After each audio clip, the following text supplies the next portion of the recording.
Coming to you live from the JRE Tobacco Aladino Mobile Studios, it's the Cigar Pulpit.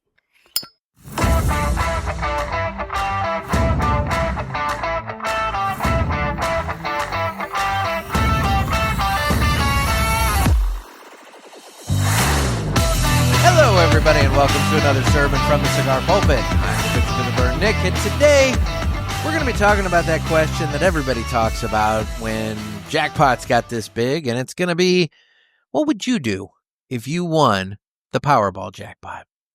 I've put some thought into this, and, I figure the whole point of the show is that we have the conversations here that you would get in the cigar lounge. And I can guarantee that sitting around in cigar lounges around the country last week before that $1.8 billion drawing was held, I guess that was Saturday, I guess that was held, that there were people sitting in cigar lounges wishing and wondering and speculating and dreaming about what they would do with that money. And so today, even though two people have won, and good for them. I figured that we would talk about that. I'm going to answer the question, what I would do if I won the Powerball. But first, I'm going to fire up a cigar, because this is technically a cigar podcast. So today, I am going to be smoking something a little on the higher price side, because, we're talking about what I would do if I won the lottery. So I figure, why not, smoke something that's a little higher dollar? And so I went in my humidor, and I don't have a lot of higher dollar stuff because I'm a simple man. But what I do have is a Davidoff Nicaragua Toro.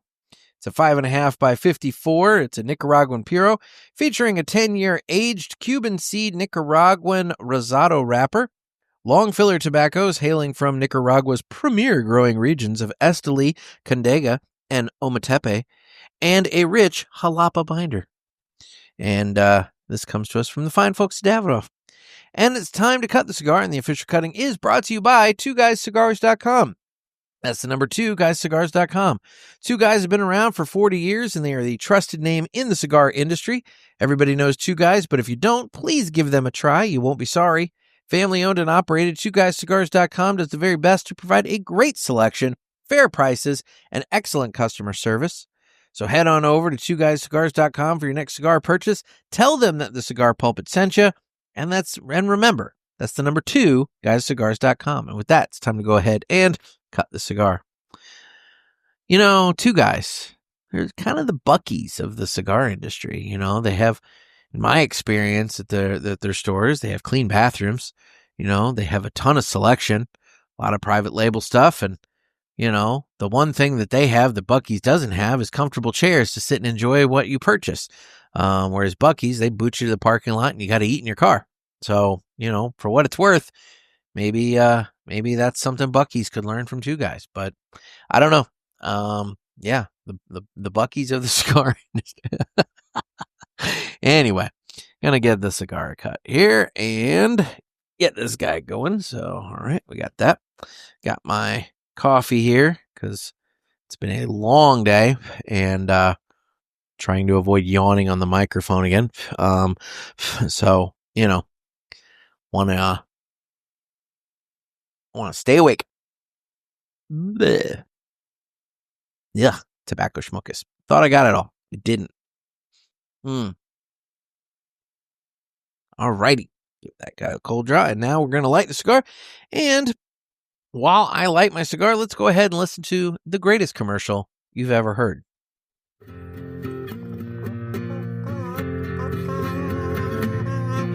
Some say cigars are all the same. It's just not true. It's you I have to blame. Well, I don't know, 'cause what I know, there is a cigar called Aladino Corojo. Aladino Corojo. Aladino Corojo. They say authentic, so we're not confused, while the others say it's a word that's just abused. I guess that's so. They can't compete. At least I'm sure Aladino can't be beat. Corojo. Aladino Corojo. Aladino Corojo. Corojo! Aladino Cigars use authentic Corojo tobacco from JRE Tobacco. This is the greatest commercial you ever heard. Yeah. All right. Well, now that we have the business underway, I'd like to point out I have show notes. Legit show notes. People on the YouTubes, you just saw them. I got them here. For those of you on the audio, well, I tried to ruffle papers, but whatever. I have legit notes. I have taken handwritten notes on this episode.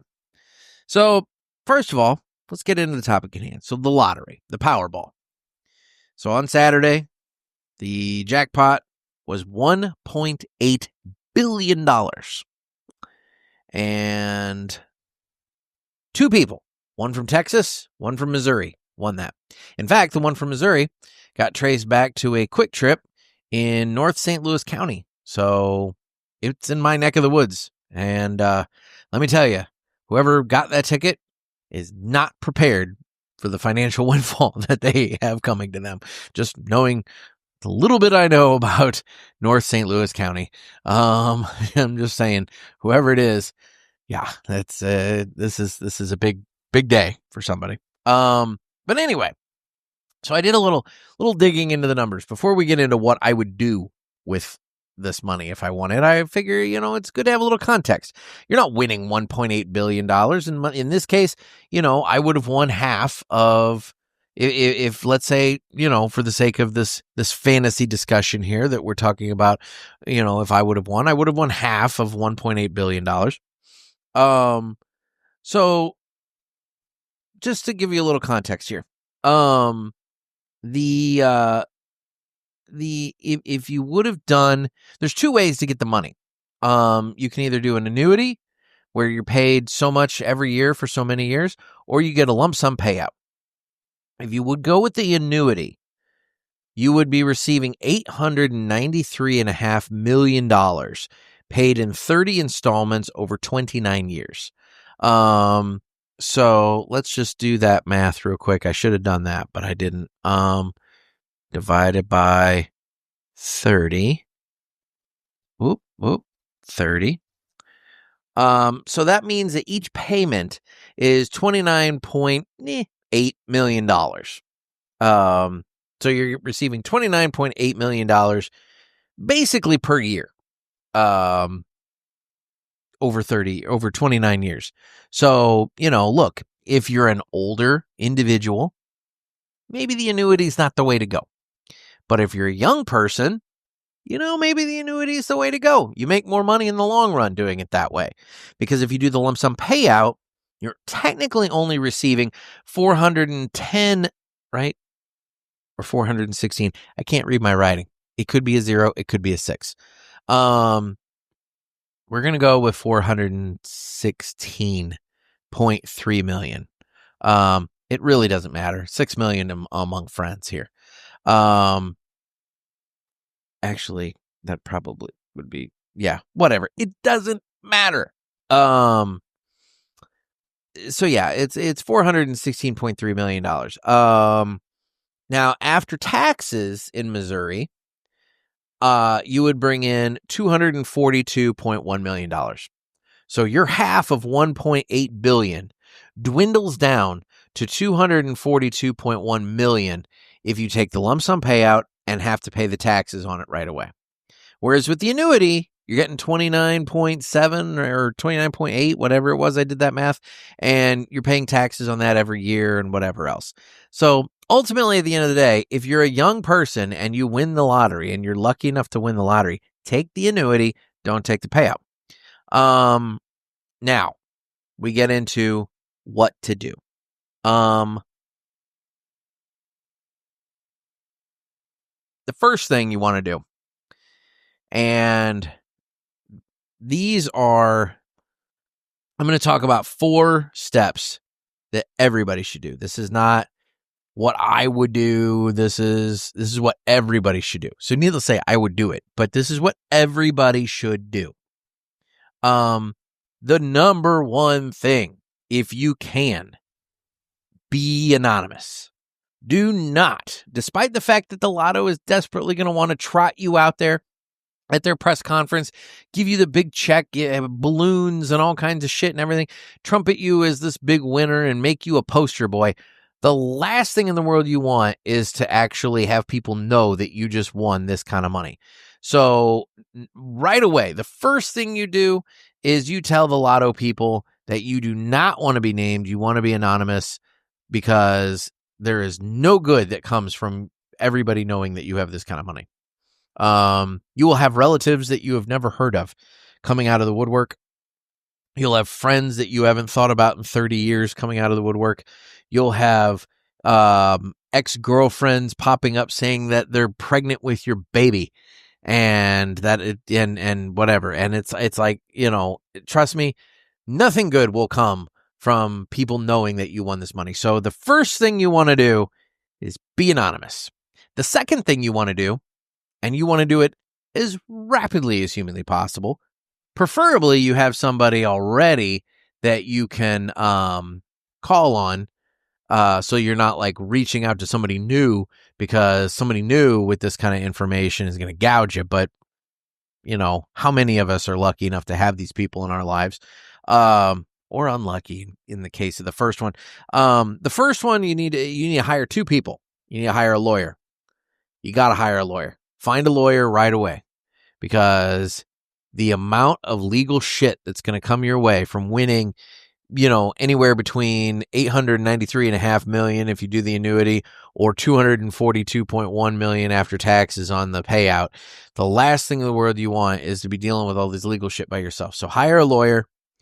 And that's going to suck, because nobody wants to pay lawyers. Nobody wants to pay. And I'm sorry, if you're a lawyer and you're listening to this, I'm sorry. Nobody likes you. It's just the way it is. You might be a perfectly nice human being. Like, personally, you might be nice. But, you're just in a profession that nobody likes. And you know that. But you don't care, because you're a lawyer. The other one is financial advisor. You need to find a good financial advisor, because your money is about to become your money situation is about to become much different than what it is up to now. If you're anything like me, you manage your checkbook, you got your budget, you got your checking account, your saving, piddly savings account. You've got what you've got. But it can all be managed on a sheet of 8.5 by 11 typing paper.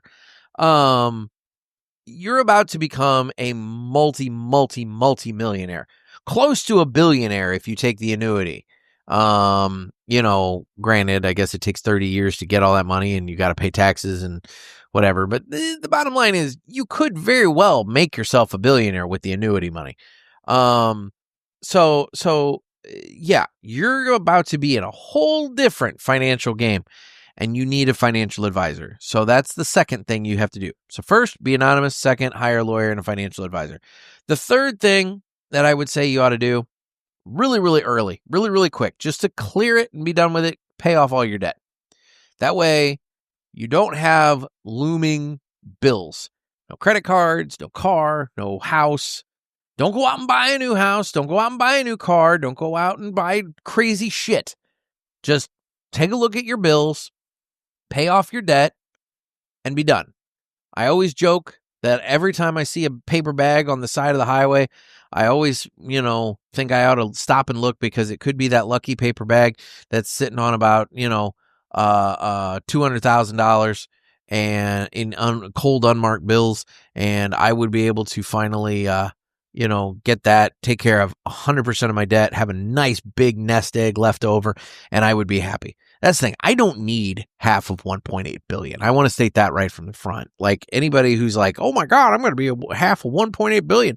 That's too much. I don't need that kind of money.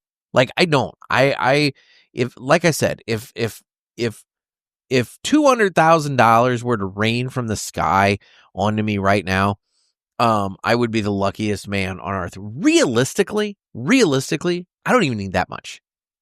That's if I want to pay off the house and pay off everything and have a fairly substantial nest egg left over. Truthfully, if like $20,000 were to rain down from the sky, I would be the happiest man on earth, and all of my problems would be solved with the exception of my mortgage. It is what it is. I'm not super concerned. It's not a big deal, but I'm just saying I don't need half of 1.8 billion. So but to this point, your debt, unless you have a metric shit ton of credit cards, maybe you have multiple cars that you have notes on, I don't know what your personal financial situation is. It's none of my business. You know it. But I can't imagine that you as an average American or, whatever. I mean, we are listened to in other countries, so maybe you're not an average United States citizen. I can't imagine that you have somehow managed to rack up millions of dollars worth of debt. So I would imagine that you, as an average citizen of either the United States or whatever nation you're listening in on, at best, $250,000. That's assuming you have a much bigger house note than I have. That's assuming maybe you have other cars and stuff that I don't have. Maybe you have a bit more credit card debt. And let's just be really, really like crazy and say $500,000. You would need $500,000 to pay off all your personal debt. Take that out, pay the personal debt off, clear it, be done. That way, the only thing you have to worry about at that point would be your utilities, and that's it. You'd be down to just the basic bare bones. There's nothing you can really do to get rid of these bills, so you just got to pay them every month and be done with it kind of bills. You're never going to be able to pay the electric company enough money that they're never going to send you a bill again. Water company, your phones and that kind of bullshit. There are your core utilities that you always have to pay, but you can get rid of your mortgage, your car, your credit cards, all the other bullshit. So do that. Pay off your debt. So be anonymous, hire a lawyer and a financial advisor, pay off your debt. The fourth thing you want to do would be determine investments with your financial advisor. Determine investments to begin getting money from the money to ensure longevity. And what I mean by that is have your money making money for you. That's how you live on this. Your money needs to be working for you. It needs to be pulling in interest. It needs to be pulling in gains and whatever else. I mean, at the end of the day, your money needs to be working for you. These rich, Warren Buffetts and all these guys, they're paying, the income they're bringing in at this point is return on investments. That's what they're paying. And so, that's what you need to get to. Like if you're doing the annuity and it's, $29 million a year, your operating budget in the beginning is going to be small, and you're going to be taking the bulk of that and probably investing it into, whatever your financial advisor tells you to do. And then ideally you're living on the interest, you're living on the dividends off of the investments, and your core money, your solid chunk of money, that money that you're winning, that you're taking from your winnings, that's just sitting there making you more money. That's the goal. So that's why you got to hire a good financial advisor, is because the fourth thing on your list has to be determining investments to begin getting your money to make money for you. And finally, stash an emergency fund so it's never completely all gone. You hear all these horror stories of all these people that win big jackpots and just piss through it. And by the end of the day, they are flat ass broke and they're begging for money again and, whatever else. Don't be the negative story. Don't be the example of what not to do. Have your financial advisor find a way to stash away a percentage of money so that you always have something. You're not just, losing it all. So there. That's the That's the, core unfun side of it all. That's the things that you got to do. Now, here's the thing. I found that list online. However, the first three I came up with completely on my own, and it was already on the list that I found online. So I felt pretty happy about myself. I feel like if I were to win a chunk of money, I would at least do the right thing right off the bat. Be anonymous, hire a lawyer and a financial advisor, and pay off all my debt. The investments and the emergency fund, those were 2 things I found online that I thought were good suggestions. So those are the 5 things. Now we get into the fun. So now we're going to get into the whole, what would you do? What would you do if suddenly you're sitting there and, by God, you've got millions and hundreds of millions of dollars to play with? Not even just like, you won $3 million, which, don't get me wrong, as I said earlier, I would be beyond thrilled to win $3 million. But let's just say you win this kind of money and you're now 100 millionaire, the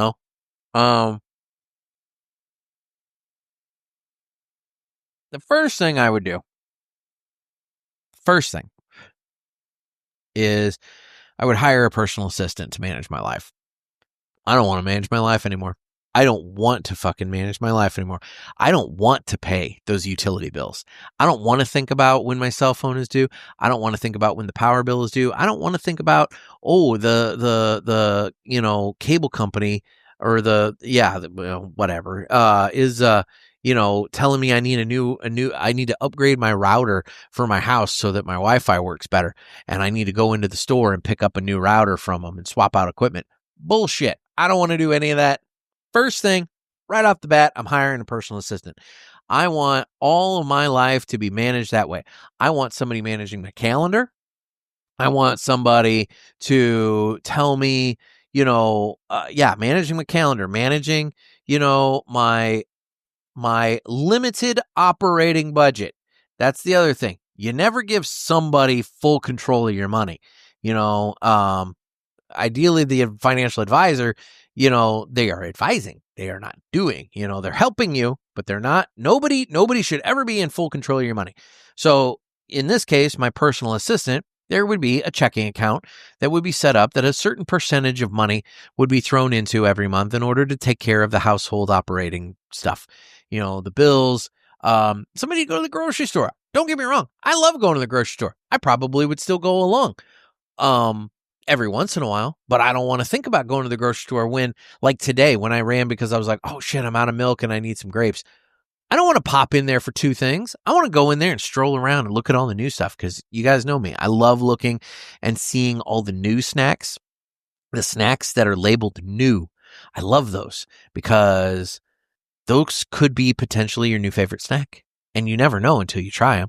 So new flavors, new things. I love trying new snacks. Haven't been doing a lot of that lately. The weight loss is still going well, by the way. Over 60 pounds lost. Just putting that out there.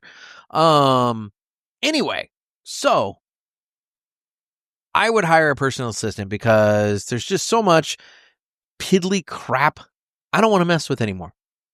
Regarding my newspaper, truthfully, I would probably take a small percentage of money, throw it into the business, hire people to run it, and just let them go.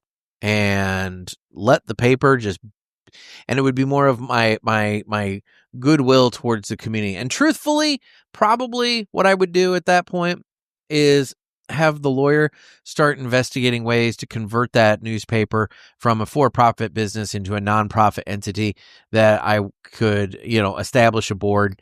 And the long and short is I'd make it a non-profit and let the paper just serve the community and be done with it. I don't, the last thing in the world I would want to do is be doing layout and deliveries and shit every week. I wouldn't want to be handling advertising deals, and I wouldn't want to be handling subscriber maintenance and all that. I don't want to do any of that. That would all be done. I would be done. It would be done. D-U-N-E, done. So yeah.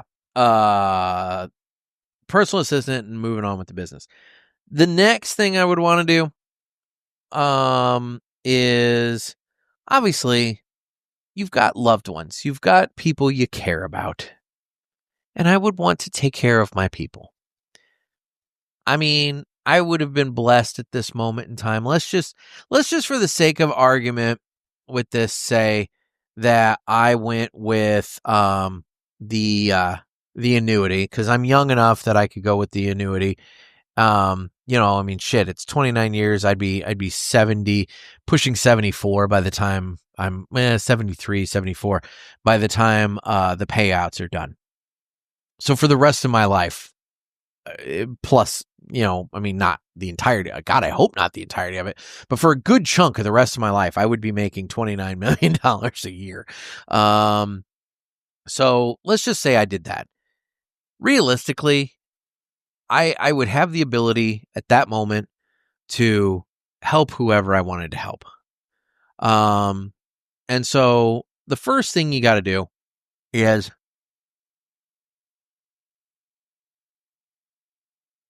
or I should say the first thing I would do, is I would sit back and I would take a good, honest stock of my life. I would take a good, honest inventory of my life and look at it and say, okay, who are the people that got me to this point? Who are the people that inspired me? Who are the people that helped me? Who are the people that were there for me when I needed, assistance throughout the way? And you take care of them. So obviously you've got family that you take care of. Nobody in the family is wanting for anything significant at that point. I mean, not granted, you've got, I don't believe I would. I truly don't believe I would. But I'm not speaking for all of you. You know your situation better than I do. But for me, I don't think I have any family members that would take advantage of me if I were to hit such a large lottery jackpot. I don't believe I would have family members coming up to me with their hand out, telling me that they need, $200 million to do this or that or whatever. I don't think I would have anybody coming at me with stupid shit. I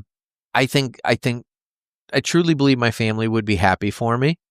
And I actually think that some of them would probably try to argue with me and fight with me when I started doing things to help them. But ultimately I have money. I'm going to do what I want to do, So anyway, I think that, I think the first thing you do is take care of family. And then from there, you move on to friends. That's where things get a little more dicey because,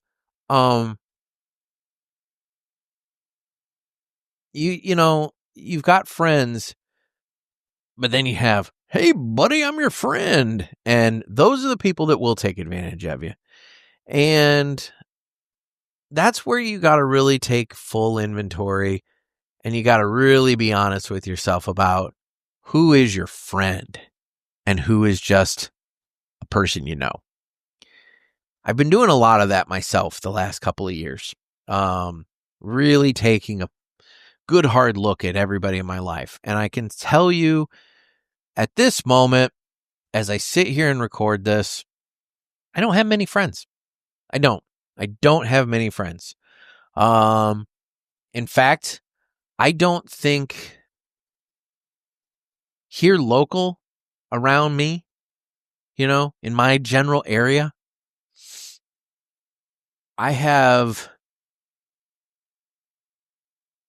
I maybe would say 2 or 3 buddies, quote unquote. I wouldn't even go so far as to say that I have friends. I have people that I have known for quite some time, have deep acquaintances with, know them well enough that they're more than just a person that I see on the street and say hi to. But in terms of like persons that I call and I say, hey, what are you doing today? You want to go, grab wings and watch the game? I don't have that. I have to travel for that. This weekend, I just went down to Dave from the Smoking Butts and Tappin' Ash group. I went down to his house the other day, and he sent me a text. He's like, dude, I'm grilling and smoking cigars on Sunday. You wanna come out and hang out? And I was like, yes, I do. And so I went down there and I hung out and I smoked cigars with him, and it was a good day. But it was 3 hours plus round trip in the car to do that. I've got friends that live out in Colorado. Granted, I haven't seen him in fucking forever. The nice thing about him is, at least the last time I saw him, he was the kind of guy that you could not see for quite a while, and you could just pick up right where you left off when you saw him. But that paranoia side of me is now nagging in the back of my head as I talk about this and say, like, would it be that way? I don't know, so maybe I need to reach out to Carl. Yeah, otherwise I got a couple other buddies and they know who they are, but they're not local. And yeah, it's kind of a fucked up thing. And it's something that people don't talk about much, is that, as an adult, making friends is hard. And it's a little more difficult. It with me not having an office that I go into, and also being the boss, it's different. It's more difficult. A lot of people make friends at work, but those are seasonal friends. That's another thing, is that there are seasonal friends and there are all season friends. Seasonal friends, you have seasons in your life, and when one season ends and another one begins, those seasonal friends tend to fall away. When your kid is in traveling baseball, for example, you're friends with the baseball families. But when your kid moves teams and is no longer in that program, you don't really talk to those parents much anymore, because, you don't have to. You're not going to be there every weekend with them. They're seasonal friends. But then you have some friends that just, no matter what season of life you're in, they're always your friend. And, that's different. But anyway, my point is, take care of your family, take care of my friends, my legit friends. And then after that, you're on your own. So that then leads to the fun things that I would want to do.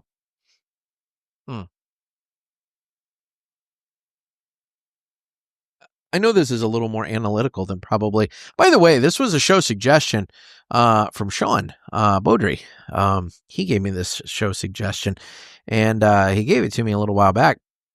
But it just seemed appropriate with the lotto winnings that I would talk about this at this point. So thanks, Sean. I appreciate the show suggestion. But now, but I think he thought I was going to do more fun, wacky shit. And instead, I've been being super practical and being, whatever with it. So now we're going to get into some fun. The first thing that I would want to do that's goofy and fun is, I debate whether or not I would sink in money. For the sake of argument, I'm going to sink money into my current home and not go out and buy a brand new home. Because it's easy to say, I'm going to go buy a new house. I have a house. I like my house. I mean, look, would it be better if maybe I owned the lot next door and the lot out back and the lot on that side and the lot across the street and had a big ass buffer? Yeah, that would be better. I would like that. But, it's what it is. I'm not gonna start getting crazy. I will say, when the house next door to me on that side eventually gets empty, if I had a, giant nut of money from winning the lotto, I probably would buy that house, level it, and just have a big old shed, office, or have a little office building over there for recording and smoking and everything like that. But that would just be me. I would at least clear that, because that, why not? Then this side of the street is all mine. Anyway, so I would work on my house. Right now, I have a 2-bedroom, 1-bath house. I would very much like to make that a 4-bedroom, 2-bath house. Actually 2.5 bath. So there's a spot downstairs, or currently I only have 1 story in my house. So there's a spot near the back of my house off the laundry room that is kind of like a little mud room. It's got a little shower in it, but that's it. It's like a little mud room with a shower. And I'd like to realistically get rid of the shower and install a toilet and a sink in there. I think that's the way to go. I don't think we need 2 showers in this house. I think we need 2 toilets in this house. So that's just me. That's the people that lived here before me were big into gardening, and I suspect they probably went in there hose off after they were done with the gardening and whatnot. And it was right off the back of the house, so they could do so without tracking shit through the house to get to the bathroom. But I think that adding 2 bedrooms and a bathroom up and creating an upstairs, and I think adding a half bath, or not even a half bath, quarter bath downstairs out of that little mudroom, I think that would be a huge improvement to this house. It would give me much, much more room. I could get the comic books out of the garage. I could do all kinds of stuff. It would be better. It would be so much better. Along those other lines, I would very much like to put in the work shed that would be one of those really nice ones that look like an office, and I would have that be my recording studio, because I'm not giving up on you guys. You're not getting rid of me just because I win the lottery. Now, am I going to be talking? Am I going to do 2 a week? I don't know. Hell, I might do 1 a day at that point, because what the hell else do I have to do other than sit and talk to you guys? So you might get more of me, you might get less of me. I don't know. I'll have the lottery. I don't give a shit. But yeah, I would definitely have my little recording / smoke studio put in, and I would add on to the house. I would want to travel. That's one of the things that I enjoy. I enjoy doing, but fuck, it's so expensive to do. It is. It's expensive to do. And so unfortunately, a lot of my travel tends to revolve around cigar events and things like that, because then that way I can at least justify it as a business trip, and, maybe I can get a sponsor to cover it, and, that kind of thing. But I would love to be able to just travel just for my own personal enjoyment, not something that I have to do, something I want to do.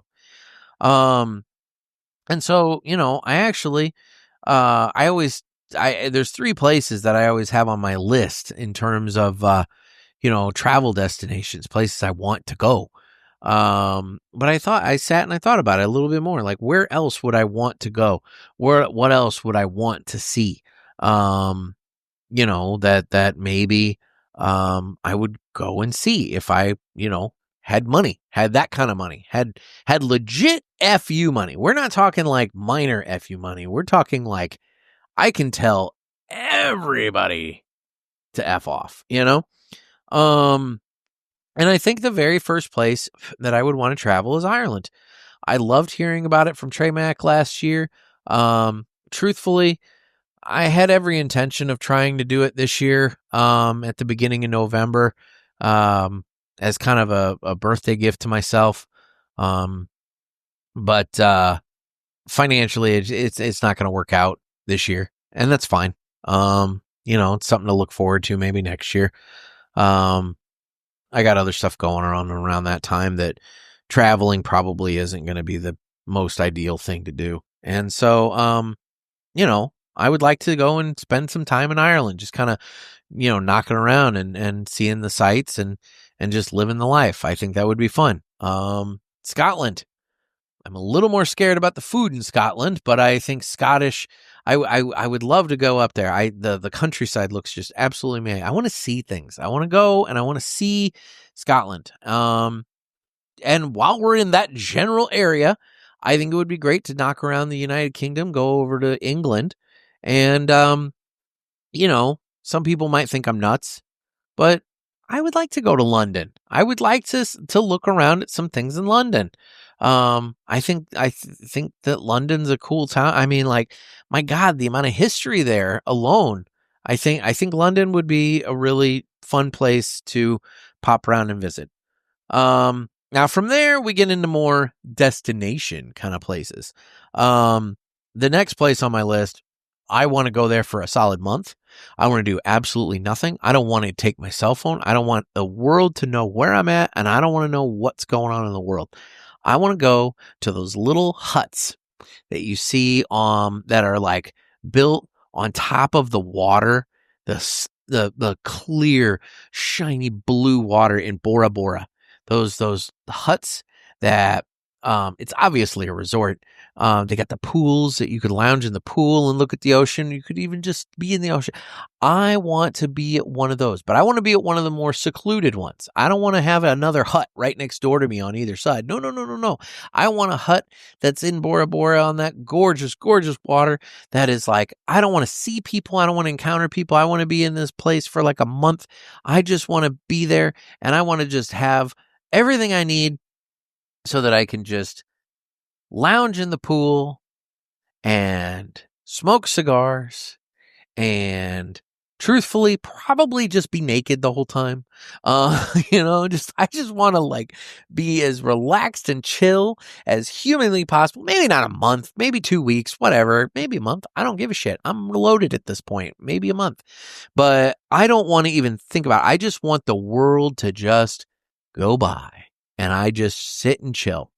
So Bora Bora, I that would be fun. That would be a lot of fun. And yeah, they've got those places in like Jamaica and all that. It's not the same. It's not the same. While I'm down near Bora Bora, I would love to go by Australia. I think Australia, there are some spots in Australia. Obviously, I don't really want to drive through like the wasteland parts of Australia, but there are some places in Australia that I think look absolutely gorgeous. Now, granted, all the animals in Australia want to kill me. They want to kill everybody, even the koala bears. I thought koala bears were super cute, but apparently you can get STDs just from touching koala bears. And koala bears, holy shit, they can be, they make weird noises and they're mean and shit, I guess. I don't know. And kangaroos, I love kangaroos, but they apparently kick the shit out of you. And wallabies, I do like a nice wallaby. I would like a wallaby as a pet. It's like a little mini kangaroo. It's cute. But Australia, I think it'd be fun to just pop down, do a little bit of time in Australia, and bug out. Check it off the list. Another place that I think would be fun to pop down, check it out, see it, check it off the list, and say, holy shit, I did this. I think it'd be neat to go to Antarctica. I met Danny at the at Pulpit Fest, and he's been to Antarctica, and I think that would be, that'd be really cool to do. Because that's not a place that the vast majority of people are ever going to go. And I think it would be really neat to go down and have a cigar in Antarctica, Say like, yep, I have smoked on every continent. Because that would be the one. That's the one that everybody skips. I think that would be cool to be able to have a cigar on every continent. The other two places that I think would be really cool to visit, mostly because I think they would be fun to just vacation, sightsee, enjoy the area and all that. I think Iceland, right? Iceland is the nice one. Greenland is the cold one. Everybody thinks Greenland is the nice one, but Greenland's actually made of ice, and Iceland is really nice and actually is green. I think it's the flip-flop. Yeah. So I'm going to say Iceland. I think Iceland would be really nice. And I'm pretty sure it was Dennis from Canada that called in and talked about how nice Iceland was. And I think Iceland would be nice. And then Switzerland. I would like to go by Switzerland. I'd like to see the Alps. I'd like to, have hot cocoa in the Alps and hear the Ricola. I'd like that. I think that would be fun. Go visit Bjorn over in Sweden. I would be so quick to get on a plane and go over to Sweden and go and hang out with you in the cigar lounge in Malmo and sit and have that cigar with you and hang out. I think that would be so much fun. That's the thing. I'd do a pulpit tour, world tour, I think that'd be so much fun just to travel. I think it would be a lot of fun to travel and go around and do that. So yeah, if I hit the lotto, I would travel. And then the last thing the last thing, so I'd add on to my house and get my house the way I wanted. I'd travel. And then the last thing, when you're bringing in that kind of money, I feel like you have a responsibility to help those that need help. And so philanthropy and charity would be built into my financial plan. There would have to be some level of consistent philanthropy going on. And part of that would be identifying charities and nonprofits that you could just make direct donations to. But then part of it, though, too, quite frankly, I think is finding a way to create some sort of a scholarship fund, so that you're assisting with education, because I think that would be a really nice big thing to do. And to that end, I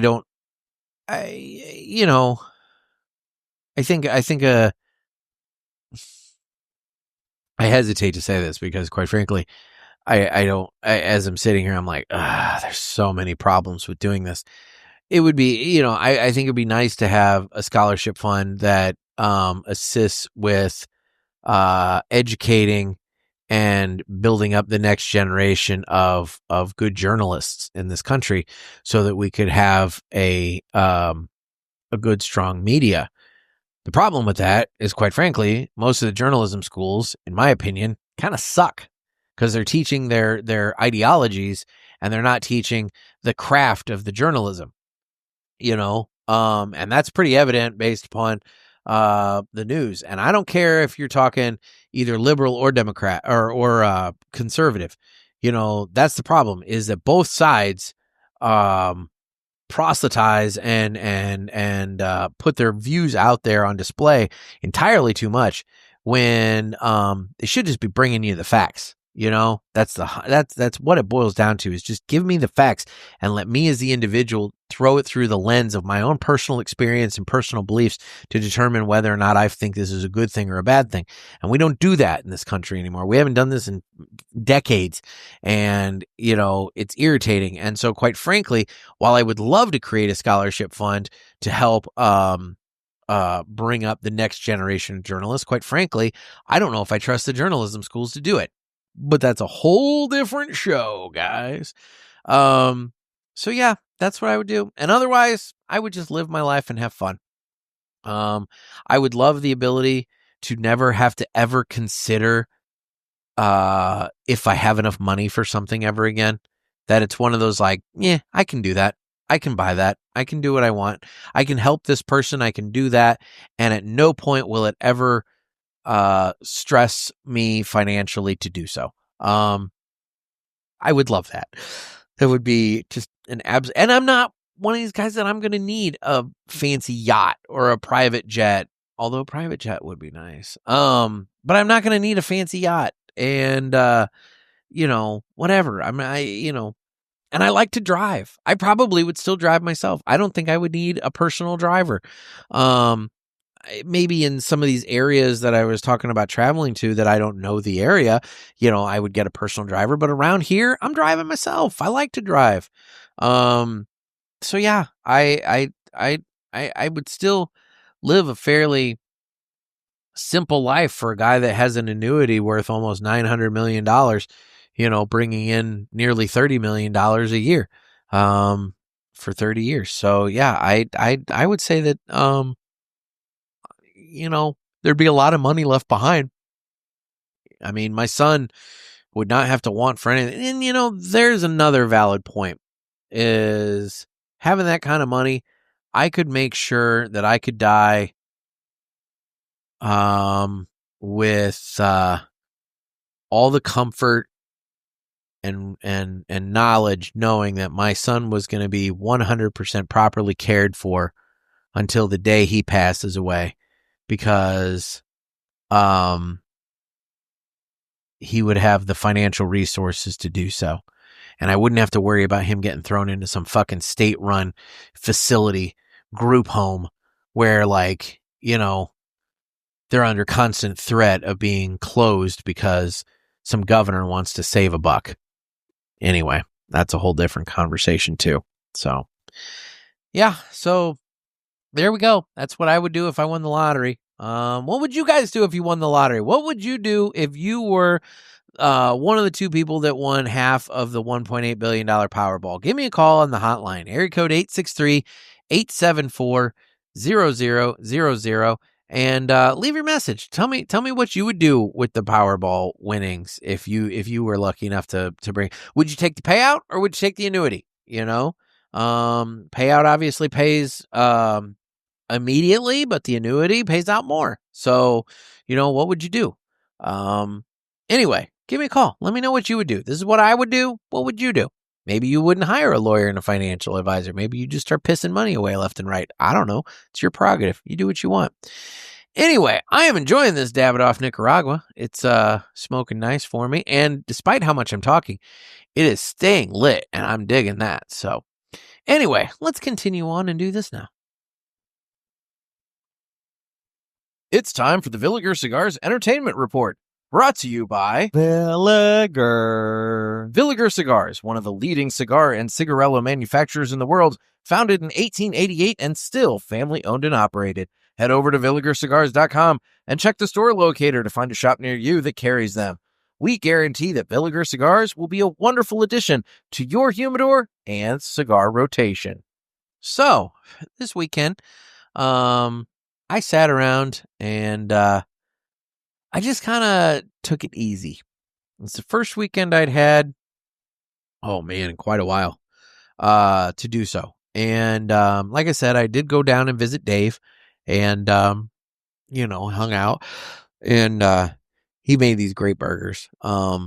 Anyway, that's neither here nor there. And so, no, we had fun. But in terms of what I did, truthfully, I'm still blowing through the West Wing. I'm in the second half of the 6th season. I've got a season and a half of that to go. So I've been watching that. I did catch up on my wrestling shows to be ready for Wednesday night. I listened to a little bit more of the one podcast. What was that one podcast that I mentioned before? Astonishing Legends. They are the ones that had the show about the Hat Man. And so I did listen to a little bit more of that. What else have I listened to lately that I think you guys might be interested in? There was another podcast that I downloaded some of, and I'm trying to find it now. I can't. I don't know. It's not in my downloads. I'm sorry. This is super riveting for you, and I apologize. Yeah, I don't know. I went by the bookstore. I knocked around the bookstore for a little while. I truthfully didn't find anything there that I was dying to pick up and read. I have plenty here, so it's not like I need something new. I have plenty of books here that I need to pick up and read. So it's probably for the best. But yeah, kind of a boring Villiger segment today. I will say that the drive-in announced their movies for this weekend. Not particularly interested in either of them. So I'm probably going to skip, but I have Max this weekend coming up anyway. So I'm not particularly worried about it. Now, this weekend coming up is the 3rd annual New England Cigar Expo / 40th annual Two Guys Smoke Shop anniversary party. And I do have a thick streak of FOMO going through me right now on that. Granted, I just didn't have the cash and ability to pull that off this year.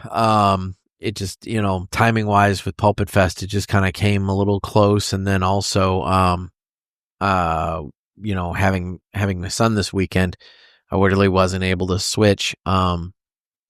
But I'm sure everybody going to that's going to have a wonderful time. And I hope that it goes smoothly and swimmingly for everybody at Two Guys. Because I know, guys, as somebody who was kind of along for the ride to witness it last year, those last 2 or 3 days before the event, man, the stress level is through the freaking roof. You have no idea the amount of effort that they're putting in so that you can have a good time for 2 days at that event. So, yeah, I think that everybody there is going to have a wonderful, wonderful time, and I do hope that Dave and Jonathan and Ed and everybody, or Dan, I hope that you're all able to at least stop for a split second and just kind of reflect and look at it and just realize, like, yeah, we put on something really fucking cool. I think you will, especially this year, since you're not going to do they're not doing an episode live from the expo. They're waiting until Saturday night to do the Cigar Authority episode. They're going to hang out at a booth and do like a little like meet and greet with attendees. I think that'll give them a little bit of a chance to kind of reflect. But we'll see. We'll see. I mean, hopefully that's the case. Anyway, moving on. Let's do this now. It's time to fly high with Blackbird Cigars. Blackbird Cigars offers you remarkable quality using the most delicate and finest tobacco to always ensure that you're receiving unsurpassed cigars. Blackbird Cigars strives to give you undoubted repeating flavor for every cigar you smoke and impressive quality so that you can always expect greatness. Check out their website for a full list of stores carrying Blackbird Cigars and give them a test flight. Blackbird Cigars, can't clip our wings. Boy, I did a retro hail during that, and fuck, man, I forget that. This Davidoff Nicaragua, it's one of the two that I'd name off. Well, now the Maduro, that's the third one. It's one of the three that they put out that I'm like, I like that one. And smoking it, you get a little spice off of the smoking experience. But holy shit, you throw that thing through the nostrils and suddenly the spice level just amps up through the freaking roof. And I forget that when I'm smoking it because it smokes very smooth. Look, it's not a cheap date, but it's worth the money because it is a really, really fine cigar. It's so smooth. The draw on it's great. The burn on it's great. It's holding the burn, like, it's holding the flame to where I've not really had to light it again. And but holy shit, man, the amount of freaking energy on that retro hail. It's nutty. Anyway, but this is the Fly High with Blackbird segment. And so today I'm going to talk about Roy Cockrum. And in 2014, Roy Cockrum, a former monk and actor from Tennessee, won a staggering $259.8 million Powerball jackpot. Despite the allure of such immense wealth, Cockrum remained steadfast in his commitment to a life of service and humility. He chose to take a vow of poverty and decided that the majority of his winnings, after taxes, approximately $60 million, he used that to establish the Roy Cockrum Foundation. The foundation's mission is to support nonprofit theaters across the United States by providing grants for capital improvements and artistic initiatives. Through this endeavor, Cockrum has revitalized numerous regional theaters, ensuring that communities continue to have access to the transformative power of the arts. His generosity has not only enriched cultural landscapes, but has also inspired others to consider the broader impact of their fortunes. So be like Roy Cockrum and Blackbird Cigars, and don't let anybody clip your wings. And that actually reminded me of something that I hadn't even thought about when I was putting my list together. When somebody asked me, what is the job? If you could do any job you wanted, and money was no object, pay was no concern, you could just do the work and you could do whatever you wanted. I want a small town movie house. I want like a 2-room theater, you buy your ticket at the little ticket window out front on the sidewalk with the big marquee in the front that displays what movies you're playing, a couple of posters out front, showing what you're playing, and you got the ticket booth out front, and you buy the tickets, and you go inside, and there's a little ticket taker there, and you got the concession stand, the hot popcorn smells coming all through the lobby and everything. You got the concession stand where you buy your stuff, and then you go and you keep the prices reasonable, damn it. You're not charging $50 for a popcorn, soda, and candy. It's like you're keeping it real, keeping it, priced properly. And then you have, 2 screens. And you have nice chairs, and you have the screens and the good sound, and you play, and you have movies. And damn it, I'm not worried about the current blockbuster of the day. I want to play good old movies and do film festivals and have fun with it. Damn it. The other half of that equation, I think it's a 2-prong attack. I think you have the movie house, but the other half of it that I would want for the other part of the year, or for at least a portion of the year, I want a drive-in, damn it. I love my drive-in, and I would want to have a drive. I think it'd be so much fun to have a drive-in. You have a drive-in theater where you can have these summer nights, and you have the cars all lined up, and you have everybody, and I think that would be wonderful. I think it'd be great to have a little movie house in the front, and maybe in the same property. Maybe you have the movie house in the front part of the property, and then off the back, that's where you have all the drive-in portion and everything, and then it's all in one spot. I think that would be great. I think that would be what maybe that's what I would do with some of my lotto winnings, is I would invest, and I would have my little movie house, and I think that'd be fun. Something fun to do, not something I had to do, I think it'd be a good time. Anyway, so yeah, but Roy Cockrum, he invested and put money into local theaters, and I think that's a good thing. Anyway, guess what? Guess what, motherfucker? It's time for 3 cigars we smoked and enjoyed this week, and I've got 3. I definitely have 3. I'm picking up my pace a little bit. It was kind of slowing in the summer, but leading up to Pulpit Fest, and Pulpit Fest has kind of jump-started my cigar pace again. Still don't know if I'm going to hit that 1,000 cigars for the year, but I am still tracking my cigars. And so the first one that I wanted to mention is I was fortunate enough, thanks to Mr. Ed Sullivan. I'm just going to go ahead and call you out because it was a very generous gift, and I appreciate it. He provided me with one of the Padron Ruby Red Maduro cigars, the ones that Two Guys Smoke Shop had commissioned from Padron for their 40th anniversary, and they came and they went on sale. And to be honest, there may still be singles on sale. There might still be some boxes. I don't know. I haven't looked at the website lately. There may still be some on sale, but I for the most part missed it. It just came at a time that I didn't really have, the cash to throw at something like that. And I just kind of assumed, this is going to be one of the ones that I skip. This is going to be one of the ones that I miss. And people are going to tell me, oh, it was such a good cigar. And I'm going to be like, yeah, I wish I would have tried one, but I didn't. And Ed took care of me and gifted me a couple. And so I had one the other day for the first time, and holy shit, it was good. It was a different Padron experience. And trying around Padron, that was cool. That was fun. To be honest, that's what I hoped Padron would do with their collaboration with Fuente. I had hoped that when Fuente and Padron did their thing, that Padron was going to take their tobacco and do their version of a Fuente cigar, that they were going to incorporate some Dominican tobacco into the cigar, maybe some actual authentic Cameroon, from Africa, and they would do their version of a Fuente, but with that Padron twist.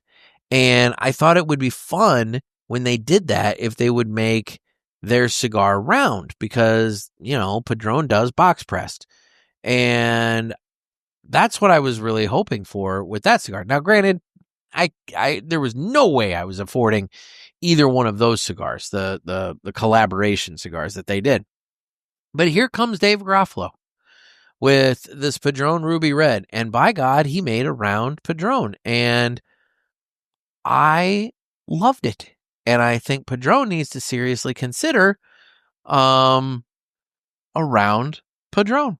I think that they need to take this blend even, and if this is a limited thing with Dave, that's fine, that's good.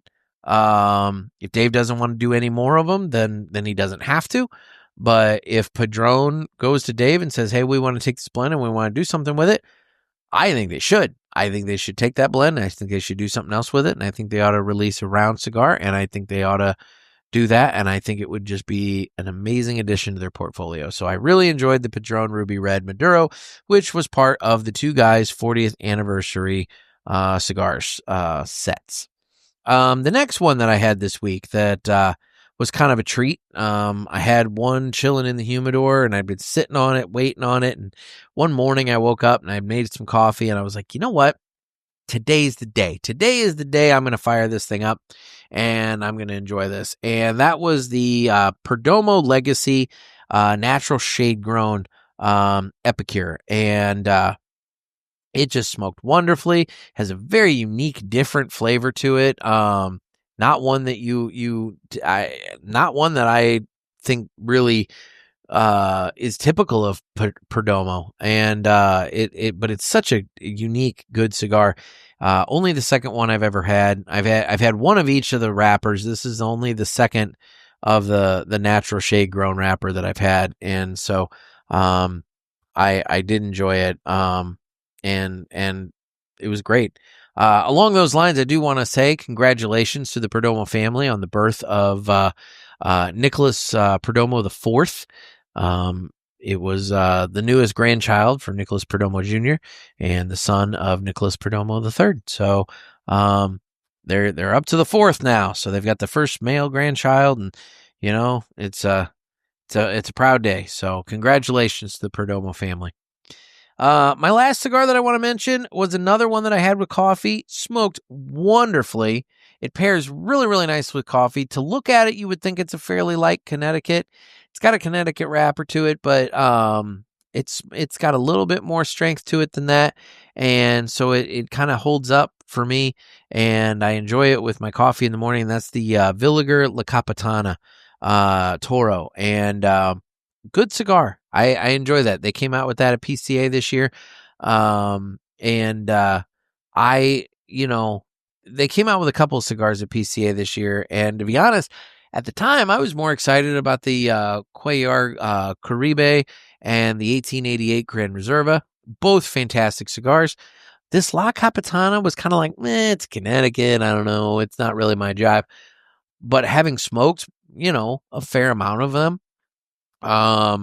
this thing is, it's right there. I love it. I think it's great. So the Villiger La Capitana Toro paired wonderfully with my coffee the other morning. It was a great way to start my day, and I really did enjoy it. So that would be my 3 cigars I smoked and enjoyed this week.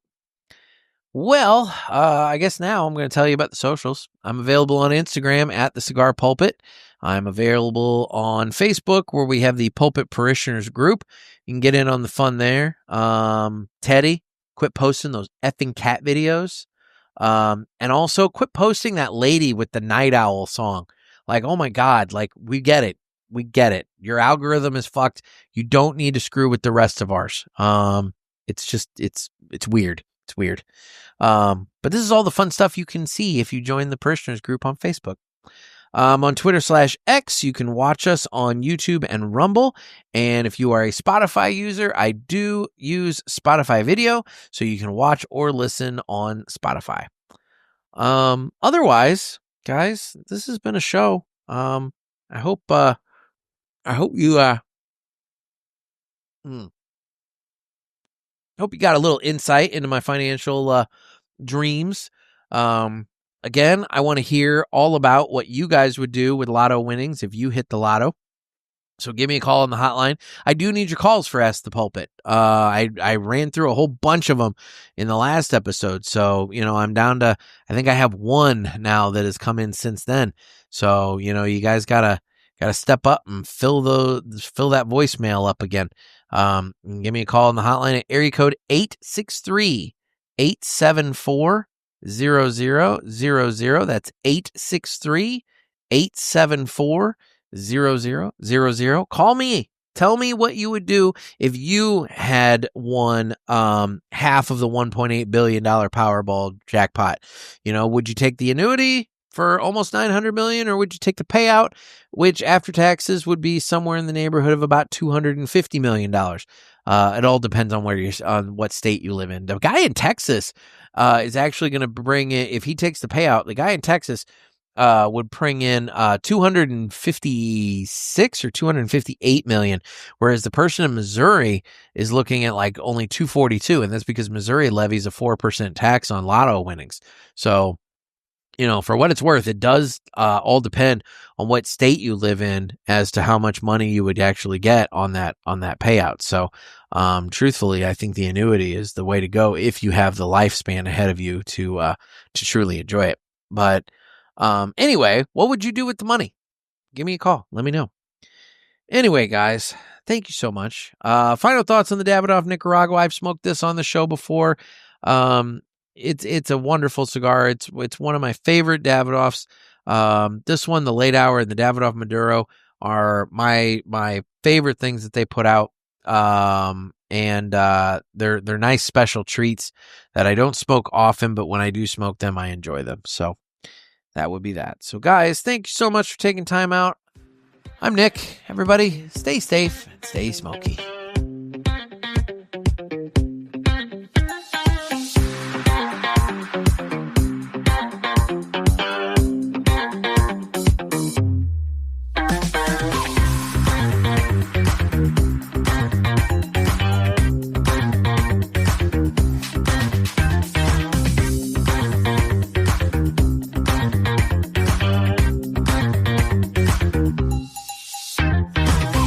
And you can't win if you don't play.